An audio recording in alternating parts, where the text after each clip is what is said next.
हाय student, भावना जाधव क्लासेसमध्ये तुम्हा सर्वांचं स्वागत आहे। तर आज मी तुम्हाला बीकॉम थर्ड इयर सेमिस्टर 6 तर तुम्हाला बीकॉम थर्ड इयरमध्ये तुम्हाला जर एखादा प्रोजेक्ट सांगितलेला असेल की तो प्रोजेक्ट तुम्हाला लिहून तो सबमिट करायचा असतो, तर त्याला तुम्हाला काही मार्क असतात। तर ते प्रोजेक्ट तुम्हाला कशा पद्धतीने लिहायचा तर आज मी तुम्हाला सांगणार आहे। तर पहा, प्रोजेक्टचा आपला सब्जेक्ट आहे इन्कम फ्रॉम हाऊस प्रॉपर्टी। तर इन्कम फ्रॉम हाऊस प्रॉपर्टी याचा प्रोजेक्टचा विषय आहे। तर ह्या विषयाचा प्रोजेक्ट कशा पद्धतीने लिहायचा असतो किंवा तुमचा कुठलाही विषय असो तर त्याचा प्रोजेक्ट कसा लिहायचा तर ते आज आपण पाहणार आहोत। त्याआधी चॅनेलवर नवीन असाल आणि चॅनेलला सबस्क्राईब केलं नसेल तर चॅनेलला सबस्क्राईब करा आणि बेल आयकॉनला प्रेस करा, जेणेकरून यापुढील येणाऱ्या नवीन व्हिडिओचे नोटिफिकेशन तुम्हाला सर्वात आधी भेटत राहील। तर पहा, इथे आता डिक्लेरेशन केलेलं आहे, ठीक आहे। तर डिक्लेरेशनमध्ये काय करायचं आहे, तुम्हाला तुमचं नाव, तुम्ही ज्या कॉलेजमध्ये शिकत आहात त्याचं नाव, त्याचबरोबर कुठल्या स्टँडर्डमध्ये किंवा कुठल्या फॅकल्टीमध्ये आहात तर ते तुम्हाला या डिक्लेरेशनमध्ये मेन्शन करायचं आहे। पहा अशा प्रकारे, ठीक आहे। तर हा पूर्ण प्रोजेक्ट मी आज तुम्हाला दाखवणार आहे, तर व्यवस्थितरित्या पहा। तर या चॅनेलवर बीकॉमच्या रिलेटेड पूर्ण व्हिडिओज तुम्हाला भेटून जातील। कुठल्याही प्रकारचे प्रॉब्लेम असतील, व्हिडिओज असतील तर ते तुम्हाला भेटतील। त्यानंतर इथे तुम्हाला ॲक्नॉलेजमेंट लिहायचं आहे। तर ॲक्नॉलेजमेंटमध्ये तुम्हाला ज्या शिक्षकांनी तुम्हाला प्रोजेक्ट दिलेला आहे, लिहायला सांगितलेला आहे किंवा कोणाची हेल्प घेऊन कशा पद्धतीने प्रोजेक्ट सोडवलेला आहे तर ते तुम्हाला ॲक्नॉलेजमेंटमध्ये लिहायचं आहे। त्यानंतर पहा, इंडेक्स बनवायचा आहे। तुम्ही कलरच्या पेनचा यूज करू शकतात, स्केच पेन यूज करू शकणार नाहीत, कारण जे आता हे पहा, हा जो कलर आहे याच्या बॅक साईडला हा कलर उठलेला आहे का तर नाही, तर अशाच पद्धतीचा कलर तुम्हाला यूज करायचा आहे प्रोजेक्ट लिहित असताना, ठीक आहे। तर हाऊस प्रॉपर्टीचा हा प्रोजेक्ट आहे, आज मी दाखवत आहे। तर याचा इंडेक्स पहा कशा पद्धतीने बनवायचा आहे। इथे सिरियल नंबर टाकायचा, त्यानंतर टायटल, त्यानंतर पेज नंबर। तर किती पेजेसचा करायचा आहे तर ते तुमच्या कॉलेजमधून सांगितलेलं असेल। तर पहा, title, sir number, page number, serial number, ठीक आहे। तर सिरियलमध्ये इंट्रोडक्शन, तर इंट्रोडक्शनमध्ये सब पॉईंट काय काय घेतलेले आहेत मी बघा, ब्रीफ हिस्ट्री घेतलेली आहे, डेफिनेशन घेतलेला आहे, बेनिफिट्स घेतलेले आहेत, की फीचर्स घेतलेले आहेत आणि टाईप्स घेतलेले आहेत। त्यानंतर सेकंड आहे सिरियल नंबर 2 बिझनेस प्रोफाईल, तर हे लिहिलेलं आहे मी 1 पेज। इंट्रोडक्शन, त्यामध्ये सब पॉईंट 5 आहेत, तर ते 1 ते 30 या पेजेसमध्ये बसलेलं आहे। त्यानंतर थर्ड आहे ऑब्जेक्टिव्ज ऑफ द स्टडी, हे आहे 32 पेज नंबरवरती। त्यानंतर सिरियल नंबर 4 आहे ऑब्झर्वेशन, हे काय आहे 33, तर 33 पेज नंबरवरती ऑब्झर्वेशन मी लिहिलेलं आहे। त्यानंतर 5 काय आहे कन्क्ल्युजनसुद्धा 1 पेज। त्यानंतर 6 आहे रेफरन्स, तर रेफरन्स म्हणजेच काय, तर रेफरन्समध्ये काय घेत असतो आपण, तर कुठून आपण ती माहिती भेटलेली आहे, कुठून मिळवलेली आहे, तर ते आपण या रेफरन्सेसमध्ये लिहित असतो। तर अशा पद्धतीने तुम्हाला हे पहिले 3 पेज हे करायचे आहेत। पहिला कोणता होता डिक्लेरेशनचा, दुसरा होता ॲक्नॉलेजमेंट, थर्ड आहे इंडेक्स। तर हे झाल्यानंतर तुम्हाला प्रोजेक्टची सुरुवात करायची आहे। तर फर्स्ट पहा, इंट्रोडक्शन घेतलेलं आहे। तर अशा पद्धतीने तुम्ही नाव टाकू शकतात, इंट्रोडक्शन याच्यावर लहानसुद्धा टाकू शकतात। कोणाला जसं डेकोरेट करायचं आहे तशा पद्धतीने तुम्ही डेकोरेशन याला करू शकता, ठीक आहे। त्यानंतर पहा, इंट्रोडक्शनमध्ये माहिती लिहिलेली आहे। जर तुमचा सुद्धा हाच प्रोजेक्ट असेल तर व्हिडिओ स्टॉप करून सेम ॲज इट इज हेच लिहिलं तरी काही हरकत नाही। इन्कम फ्रॉम हाऊस प्रॉपर्टी हा या प्रोजेक्टचं नाव आहे। नेक्स्ट आहे सेकंड पेज नंबर सेकंडवरती पहा, व्हिडिओला स्टॉप करा, काही अडचण असेल किंवा काही दिसत नसेल तर तुम्ही मला कमेंटमध्ये नक्की कळवा, म्हणजेच काय होईल मी तुम्हाला त्याचं सोल्युशन सांगेन काय अडचण येत असेल तर। त्यानंतर पेज नंबर 3 तुम्हाला याची माहिती गुगलवर इझिली भेटून जाईल, परंतु व्यवस्थितरित्या भेटणार नाही, त्यामुळे हा मी प्रोजेक्ट तुम्हाला शेअर केलेला आहे. तर इथे पहा आपण कंडिशन घेतलेले आहेत. कंडिशन काय आहे तर property consisting of any buildings or land appurtenant thereto. तर ही कंडिशन 1 आहे. तर कंडिशन 1मध्ये आपण याचं मीनिंग, बिल्डिंग्स मीन्स काय होतं, तर काय ते हाऊस प्रॉपर्टीमधील सर्व आपण इथे घेतलेलं आहे. Page number 4. त्यानंतर पेज नंबर 5वरती सुद्धा कंडिशन आहे. Condition first.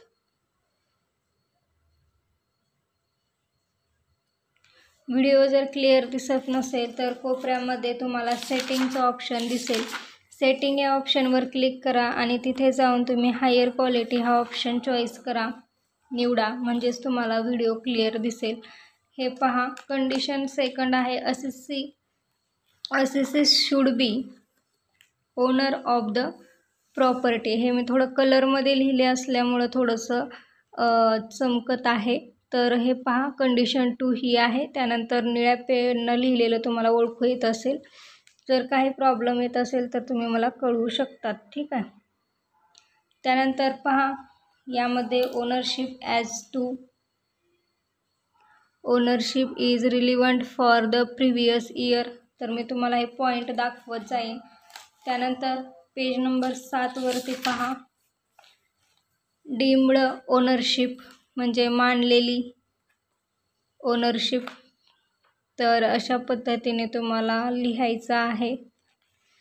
जर तुम्हाला प्रोजेक्ट आवडला असेल तर कमेंटमध्ये नक्की सांगा आणि कुठल्याही विषयाचा तुम्हाला प्रोजेक्ट पाहिजे असेल तर तो तुमचा विषय मला कमेंट बॉक्समध्ये नक्की कळवा.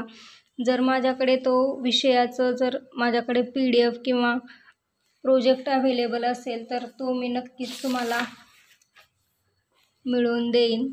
त्यानंतर पेज नंबर 9वरती आपण आलेलो आहोत. पहा पूर्ण व्यवस्थित स्वच्छ आणि सुंदर अक्षरामध्ये तुम्हाला प्रोजेक्ट हा कंप्लीट करायचा आहे. यावरती तुमचा कॉलेजमध्ये वायवा सुद्धा होतो. तर वायवामध्ये तुम्हाला जे तुम्ही प्रोजेक्ट बनवलेला आहे तर त्यातीलच तुम्हाला क्वेश्चन हे विचारले जातात. त्यासाठी तुम्ही व्यवस्थित याचा प्रिपरेशन करणं गरजेचं आहे. त्यानंतर brief history of income from house property. तर हे पहा ब्रीफ हिस्ट्री आपण बघत आहोत. पेज नंबर 11वरती आलेलो आहोत.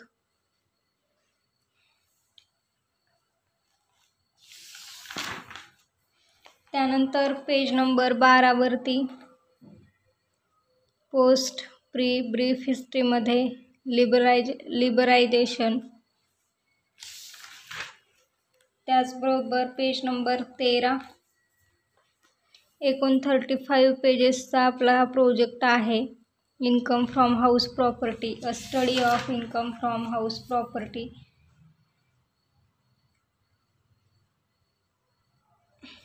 काही समजलं नसेल तर नक्की कमेंट करा. मी तुम्हाला नक्की रिप्लाय करेन तुमच्या कमेंटला.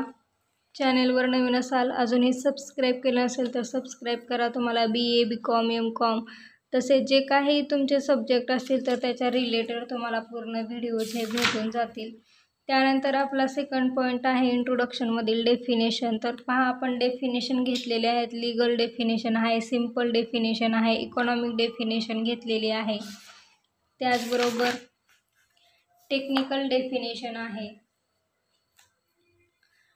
त्यानंतर टॅक्स पेयर पर्स्पेक्टिव्ह डेफिनेशन घेतलेली आहे. त्यानंतर actual and deemed income definition आपण घेतलेली आहे. त्यानंतर कम्प्युटेशन म्हणजेच बेस्ड डेफिनेशन पाहिलेली आहे. गव्हर्मेंट रिव्हेन्यू डेफिनेशन, त्याचबरोबर प्रॅक्टिकल डेफिनेशन. त्यानंतर आपण इन्कम फ्रॉम हाऊस प्रॉपर्टी, तर benefits of income from house property आपण घेतलेला आहे. पेज नंबर 19वरती आपण आलेलो आहोत. तर 19वरती आपण बेनिफिट्स हा पॉईंट घेतलेला आहे. तर पहा इन्कम फ्रॉम हाऊस प्रॉपर्टीपासून काय काय फायदे होतात किंवा काय काय नुकसान किंवा जे फायदे कशा प्रकारे भेटतात तर ते आपण बेनिफिट्समध्ये घेतलेलं आहे. त्यानंतर की फीचर्स, तर की फीचर्समध्ये आपण क्लासिफिकेशन ऑफ प्रॉपर्टी, त्याचबरोबर taxability under income tax act, तर हे आपण की फीचर्समध्ये घेतलेलं आहे. त्यानंतर types of income from house property, तर टाइप्स कोणकोणते आहेत तर फर्स्ट आहे सेल्फ ऑक्युपाईड प्रॉपर्टी म्हणजेच SOP, त्यानंतर लेट आउट प्रॉपर्टी म्हणजेच LOP, आणि थर्ड आहे deemed to be let out property DLOP. तर हे 3 प्रकारच्या हाऊस प्रॉपर्टीचे टाइप्स आहेत. फुल्ली एक्झम्प्ट इन्कम्स, त्याचबरोबर 24 पेज नंबरवरती आपण आलेलो आहोत. तर पहा income from property owned by, तर पेज नंबर आपण 24 वरती आलेलो आहोत. ॲन्युअल व्हॅल्यू घेतलेली आहे, त्याचबरोबर ॲन्युअल व्हॅल्यूमध्ये आपण ग्रॉस व्हॅल्यूचं कम्प्युटेशन कशा प्रकारे, त्यानंतर एक्सपेक्टेड रेंट, ॲन्युअल व्हॅल्यू, तर हे सर्व आपण इन्कम फ्रॉम हाऊस प्रॉपर्टीचं घेतलेलं आहे. कितीचं डिडक्शन दिलं जातं, डिडक्शन कशा प्रकारे कॅल्क्युलेशन केलं जातं, तर ते पूर्ण या प्रोजेक्टमध्ये लिहिलेलं आहे. पेज नंबर 27 वरती आपण आलेलो आहोत. पहा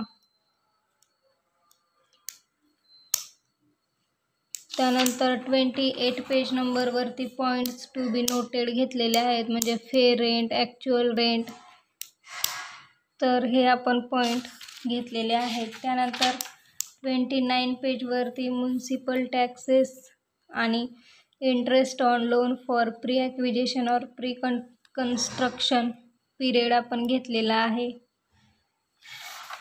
त्यानंतर पेज नंबर 30 वरती आपण आलेलो आहोत आणि पेज नंबर 30 वरती आपण लेट आउट हाऊस प्रॉपर्टीचा फॉर्मॅट आपण बघितलेला आहे.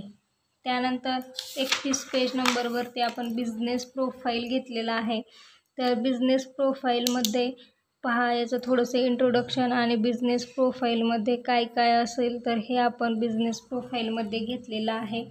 त्यानंतर 32 पेज नंबरवरती ऑब्जेक्टिव्ह ऑफ द स्टडी, तर ऑब्जेक्टिव्ह ऑफ स्टडीमध्ये तुम्हाला छोटे पॉईंट म्हणजेच तुम्ही एवढ्या प्रकल्पामध्ये प्रोजेक्टमध्ये काय स्टडी केलेली आहे तर ती तुम्हाला एका वाक्यामध्ये लिहायची आहे. त्यानंतर पेज नंबर 33 वर तुम्ही ऑब्झर्वेशन, त्यानंतर इथे तुम्हाला ऑब्झर्वेशन लिहायचं आहे. मी कशा प्रकारे लिहिलेलं आहे ते पहा. त्यानंतर कन्क्ल्युजन तुम्हाला लिहायचं आहे. थोडक्यात तुम्हाला समरी याची लिहायची आहे प्रोजेक्टची. त्यानंतर आपलं शेवटचं पेज आहे रेफरन्स, तर कुठून तुम्ही माहिती मिळवलेली आहे तर ते तुम्हाला रेफरन्स अशा प्रकारे लिहायचा आहे. तर अशा पद्धतीने तुम्हाला हा प्रोजेक्ट एकदम परफेक्ट, सुंदर, स्वच्छ अक्षरात कंप्लीट करून कॉलेजमध्ये सबमिट करायचा आहे. तर काही अडचण असेल तर कमेंटमध्ये नक्की कळवा. भेटूया आपण नेक्स्ट व्हिडिओमध्ये नवीन सब्जेक्टसोबत. तोपर्यंत अभ्यास करा, प्रोजेक्ट कंप्लीट करा. काही मदत हवी असेल तर कमेंट करा. धन्यवाद.